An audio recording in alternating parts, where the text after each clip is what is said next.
Hey everyone. Today I'm going to go over titanium cable guards, installation of them, adjustment, certain things you need to consider in determining how you'll make your adjustments. So I'm going to talk about two different bows. I'll actually make two segments.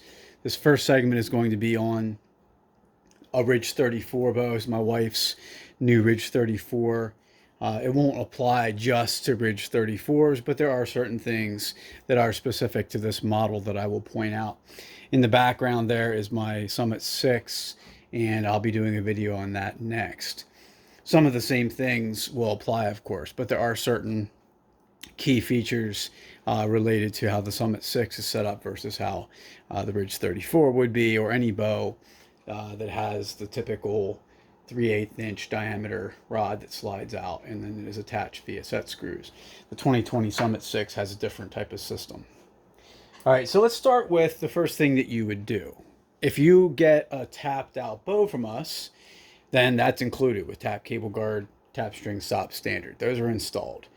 The only thing you would need to do might be make some adjustments on clearance, on the amount of side load on your cables. So I will go over that.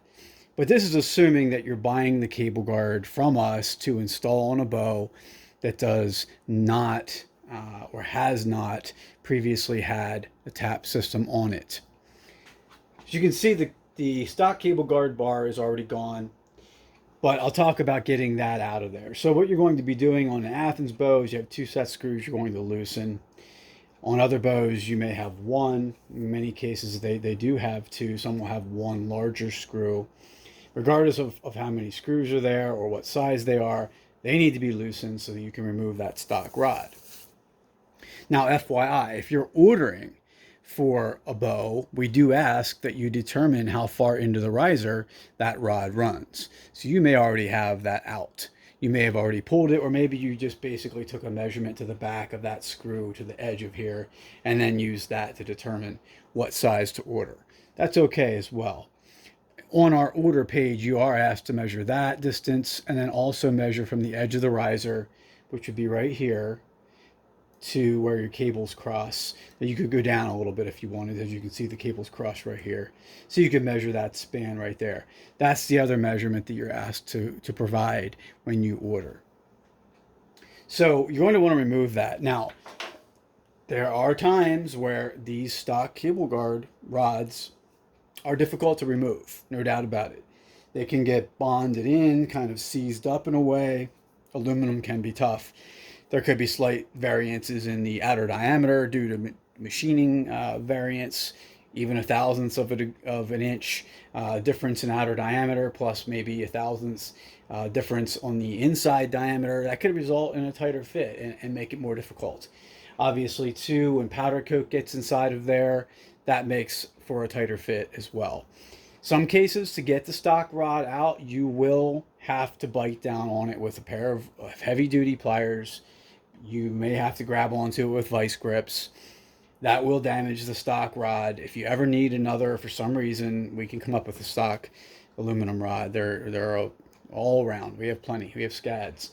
So that being said, you may have to damage it. And if that's the case, so be it. You're going to be upgrading to a considerably better product. So, consider that a necessary part of the possible expense or loss of this process.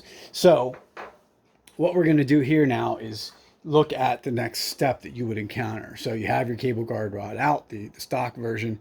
This is the raw titanium tube option that you can order. So my wife's bow, we went with raw titanium.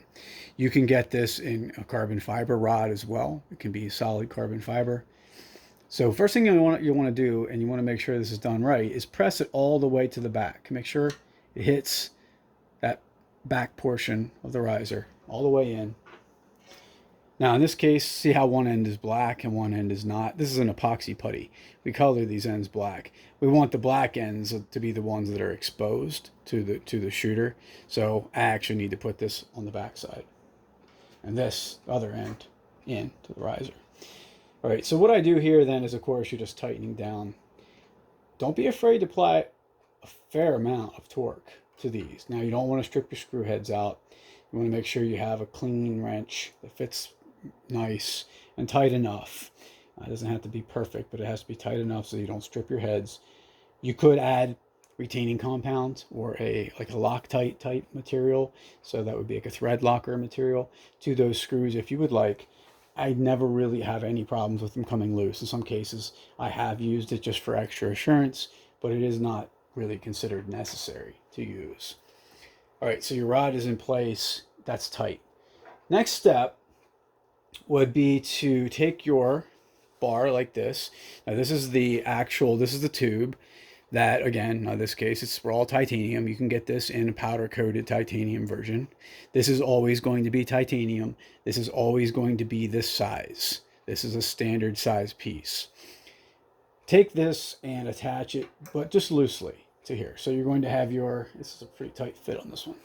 It might be that set screw is a little too tight still. There. You're always going to have, basically this assembled to this when you get it from us. So that's going to be tightened down. Yeah, it's already tight. You're going to get the tube inserted into the coupler when you get it from us, and in nearly all cases, really, it's supposed to be this way. This will already be on here. So this is part of your cylinder slide. This is the actual slide, the roller portion. So this is, in essence, a roller guard, but it is also a hybrid in a way, because it utilizes a hybrid design. It utilizes a design that in some ways is similar to your old Teflon slides. These are very, very easy on your cables. You will not need serving on your cables. In fact, if you have serving on your cables, I suggest you get it off of your cables before you attach this. You will not want to use that. All right, so this little cap here, rubber cap, this comes off. So pull the cap off. And again, you're going to get this from us already on here. So when it arrives to you, that will be on the rod, the cable rod, and you will have the cap on, and this will be tightened down here.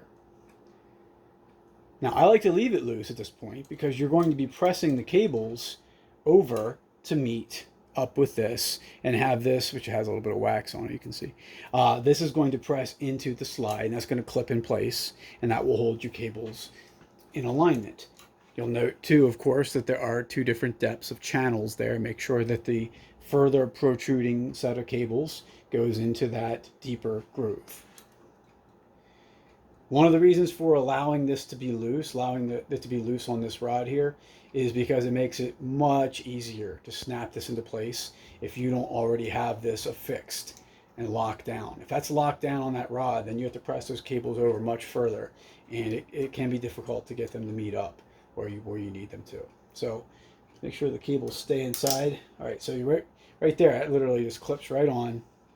Make sure both sides, I'm going to turn the bow at this point so you can see better what I'm doing. Make sure both sides of the Saunders Hyperglide clip into place.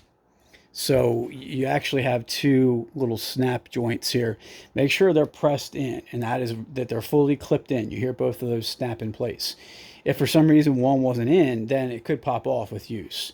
This will not pop off. I have never had one come off, provided these two pieces are clipped in place the way they're intended to be. All right, so at this point you have flush alignment here, flush alignment there, and what we can do is take a thumb, literally just take a thumb and rotate up now. See how easy that is to rotate? You're just applying pressure and you're rotating back against your cables. That will allow you to find a spot where you're comfortable with the amount of clearance that you have between string, where the arrow and the fletching is riding on the string, and then where the fletching is coming across or past the cables. You want to make sure you have sufficient clearance. You don't need a lot of clearance, to be honest, between your fletching and your cables. I run about 3/32 of an inch between the edge of my fletching and my cables, and that provides good tuning, good shooting, and plenty of clearance. Here's something that I think people need to consider when they're setting it up as well. And that is, depending on how much tension you apply, you are effectively changing to some degree the way the bow will perform. I've noticed a change in point and impact. with an arrow, depending on how much tension I actually had here. So pick the option that is right, get the clearance right, set it, and essentially forget it at that point. Leave it in place. Don't fiddle with it, assuming that it won't make any change in how the bow actually performs. And here's another consideration. Although probably not having quite as dramatic of an impact as putting actual twists into your cables, you are in concept doing the same thing by pressing backward against those cables. You are applying tension to them, and you are in a way making them slightly shorter effectively for the purposes of how the bow functions. So the effects of cable twist impact let off, it impacts draw length, it impacts draw weight. Enough enough pressure, enough additional pressure could make a noticeable change, perhaps in what you'll see with your draw. So you may want to verify those things if you do make a substantial change in how much pressure is here. I don't recommend going beyond what is necessary though. Get the cable clearance in place and lock it down. So typically where that ends up at, in most cases, what I've seen is that, now let's see if we can get you to get a decent perspective from the side here. That looks good. So we'll go ahead and we'll take some video from coming in from the side like this of the coupler. Yeah, it's still good. In most cases, what we find is that you end up needing to rotate it about minimum of level in terms of straight up and down, the coupler being straight up and down. You probably can't fully see that because of the angle here, but I will move after I've tightened this. I will move the camera a little. So I go, usually I'm setting this, it ends up being set at a slight cant to the right on most Athens bows that I'm working on. It's not always the case. Depends what bow it is. But that's what I typically find works. Good starting point. And that is of course, assuming I'm putting an arrow in here and I'm checking that clearance to see what it's coming in at and if it's where I need it to be. You can see there, I think that is slightly canted right. Yeah, you can see that on the camera. All right, so at that point you have everything tight. You have titanium rod already tightened inside that coupler. You have the titanium rod or carbon rod, depending on which model you ordered. That is already tight inside the riser. Everything's tightened down. Saunders slide is clipped in place. Now let's take a look at cable position, or yes, cable position relative to the titanium rod. There would be a potential issue if you did not select the right sizes. And here's how, and here's why.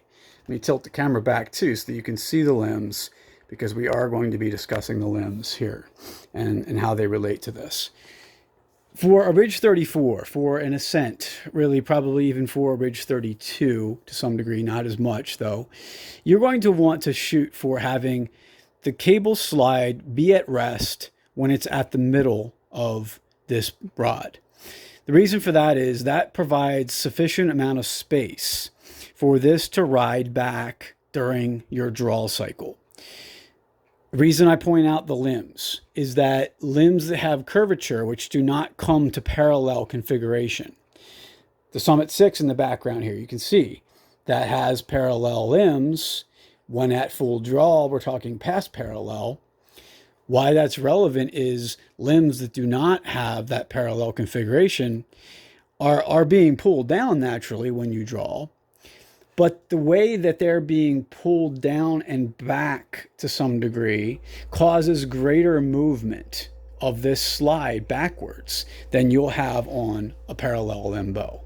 So that Summit does not have as much travel distance on the slide because of the configuration of the cables, the way the limbs are moving, and just in the end, primarily because of the angle of these limbs. So you need to focus on that and make sure you have this set so that you have sufficient space. If this, on this bow, on a Ridge 34, if this was back, let's say it was back here, and you drew it, it literally would, in all likelihood, pop that cap right off and drop off the bar. It's too far back. So if you didn't order a long enough piece for here, then that's going to put you in a position where it's going to be, let's say if you were sliding this forward, let's say you were coming to with, maybe you only had an 1/8 of an inch gap right here between the coupler block and your riser. Let's say that's all you had, or maybe it was virtually touching. That would put that slide so far back on that rod that it would not be correct for a ridge 34, for an ascent, or like I said, even for a ridge 32. Or another bow out there, another brand that you're working on that has curvature on limbs that does not have parallel limb configuration. Parallel limb configuration, it's far less of an issue. You could put it in the center if you want. You could put it back a bit if you want. Now let's talk about how far forward can you go. When the bow is shot, this cable slide does come back to rest and it goes past it a little bit. You can only really see that, of course, on high speed. If we can slow it down frame by frame, then you can see where this goes past. And it comes back a little bit, and it comes up again, and it comes back a little bit, all within hundredths of a second. That's happening very rapidly to you, of course. You don't perceive that. You just perceive the bow gets shot, and this thing comes to rest. That's all happening so quick. But that's really what is occurring. So you can come forward. You know, my bow, you can see there, I have a limb damper.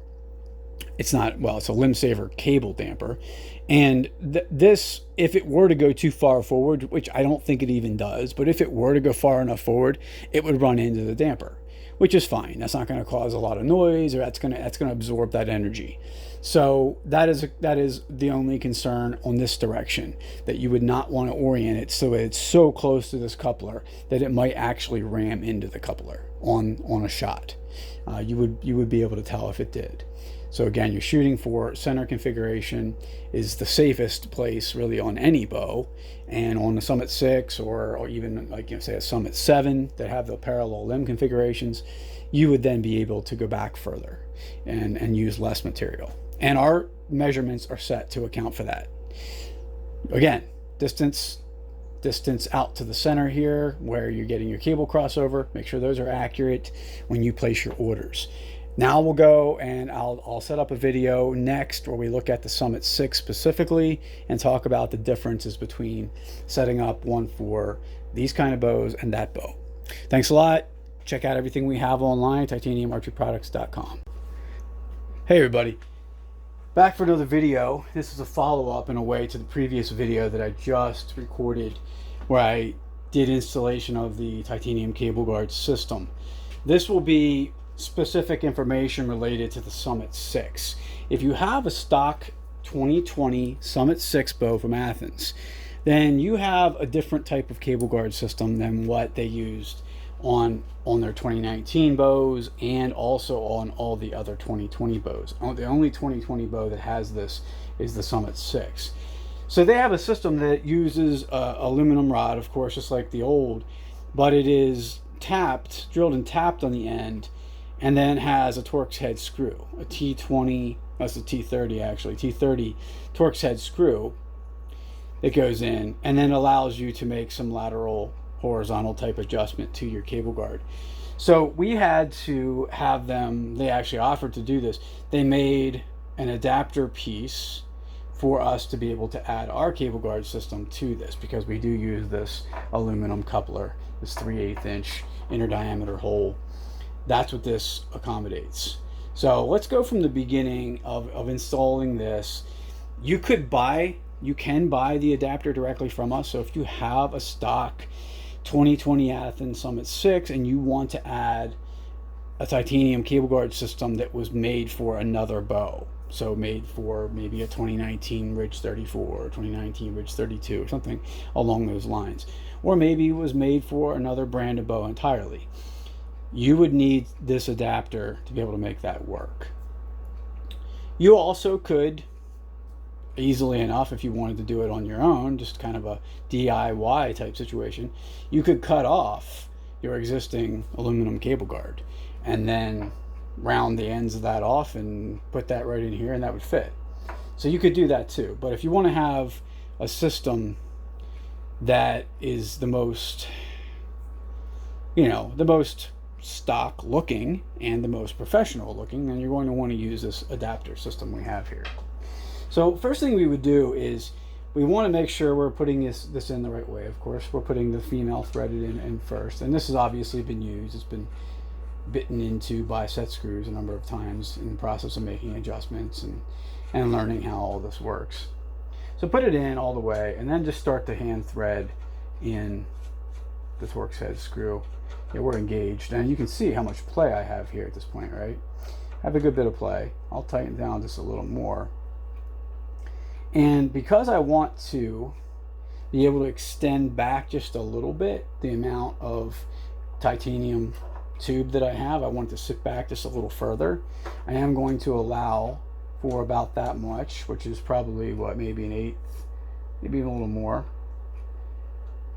Maybe it's close to like 3/16. Let's say that's how much it is. We'll move that back, leave it there, and then first thing we'll do is tighten down on this single set screw. So Athens has a single set screw that helps hold this system affixed. This bar is held in place in part by that, and then in the front it is locked in place with that Torx head screw. So let's tighten in the set screw first. Apply a lot of torque to that, get that tight. And then you can finish up the tightening process with this. Now you won't have to tighten it very much because the screw is already really bottomed into the riser at that point. But I'll use my socket wrench and we'll tighten that up a little bit. It's going to take a couple cranks. It's not going to have to go too far. Now it's already tightening up a lot. And you're just really serving to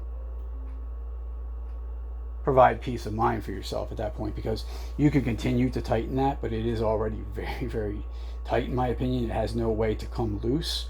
And remember, you are holding it in place with this as well. So you have double security there on that rod. Now onto the tap portions. When you get this from us, you are going to get it, you'll receive it with the coupler already attached to the aluminum rod. This is of course the raw titanium option. You can get powder coated titanium. You can't of course use titanium on this side because we already have aluminum here. There are options on the website to order titanium for both sides for other bows though. So you'll get this from us with that inserted. That screw will be tight.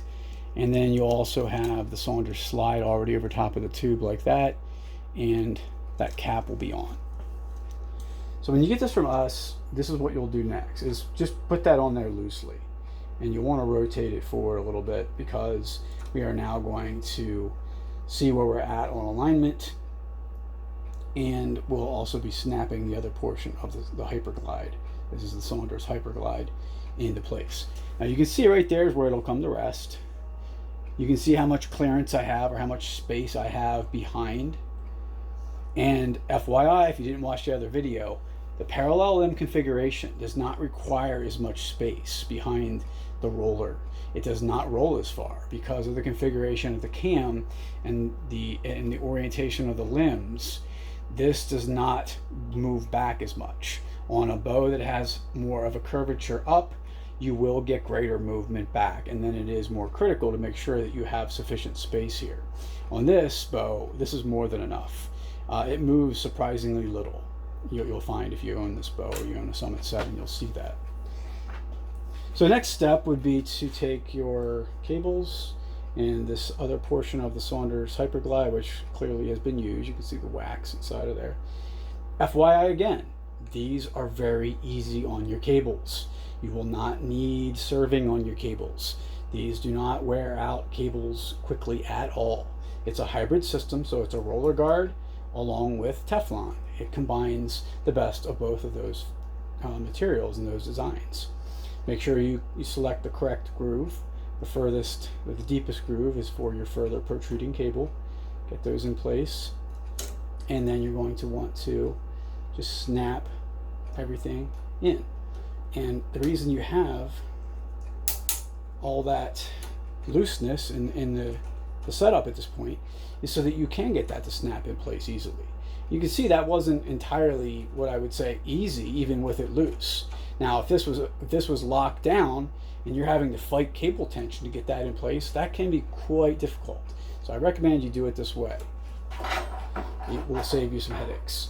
And we'll make those things snap in place tight. Make sure they snap down, both sides. They must snap in place so that the product functions the way it's designed, and then it does not pop off during use, which could happen if you were not making sure that you had it tight. So right here, snap it in. At this point, you can rotate up. There you go. You can rotate up, put that tension against the cables. You can look at where you're at from the back. You can get an eyeball view to see if you think that's about right, and then begin to tighten down on that other set screw, that lower set screw. So we'll rotate the bow back over so you can see me do that, and then you can get back to where you need to be on. Let's see. That's going to provide a good view. Yeah, it should. Let's take a look. Yeah, it's good. All right, so that'll give you a nice view on adjustment of the tension. Rotate up with your thumb. May or may not be able to tell, but this is now canted to the right a little bit, and that is what I'll initially shoot for. Is I can see that it's canted right. Okay, good. I'm satisfied that it's at least in the vicinity of where I want it to be. Start to tighten down that screw. Tighten down additionally so that it won't rotate on its own. Now I'll take a look at where I'm at. Looks about right. I don't have a ruler right in front of me. I do have one over there I'll grab, but I'll measure in a bit to verify if it's right. And we'll put an arrow on here too. So let's grab an arrow. And that's a good idea to take this next step, to put an arrow in place at this point. And then you can actually check to see if you have sufficient clearance. Now, the video may not clearly show this. I can see it in person, of course, but I can see I have a substantial gap already between the edge of my vane and that cable. Is it enough? It probably is, and I'll measure. I go with 332. So let's find out if that's where we're at. We are at 1, 2, 3. We are probably a hair under 332. Yeah, probably just a little bit under. So, but to me, that's sufficient, because I've seen time and time again the bow does not get fletching contact when I have this much clearance, perhaps a hair more, maybe a 30-second more. And part of that is the rotation of the arrow as it's coming off, as it's rotating to the right. My arrow's naturally cast to the right. If yours is cast to the left, then you may want to consider a different adjustment. So that gives me that appropriate level of clearance. And the next step really would just be to further check the tightness of our screws on the coupler. So I did put a good bit of turn on that screw, but no harm in going back and checking a little further, right? And if you're confident that, like, you know, I know I've tuned to this spot. I know that the bow will shoot well here. I know I don't have to worry about making changes to my point of impact. Now, that doesn't mean I won't continue to constantly shoot and verify and reassure myself. But I know that that's the right place. So I could then, if I wanted to, I could have put Loctite on that ahead of time. Put that in there and essentially assumed it would then be permanent. I've got sufficient space back. I've got sufficient space forward. It should not run into that damper, but if it did, that's a sound deadening material, and if this runs into it, it's not going to matter. But this is a good location for that to be set. I have a set of Allen head bits. We have a 332 right here. So why don't we just go ahead, since I know, like I said, I know that this is where it works well for me, use the socket wrench to really, really, really finish the job. Now, these are small screws, so you don't want to overdo them. But man, the difference between this and this, night and day. Night and day. Go ahead and hit this one up too. Incredible difference. Incredible amount of additional tightening that can be obtained there. Just use care that you don't strip your screw heads out.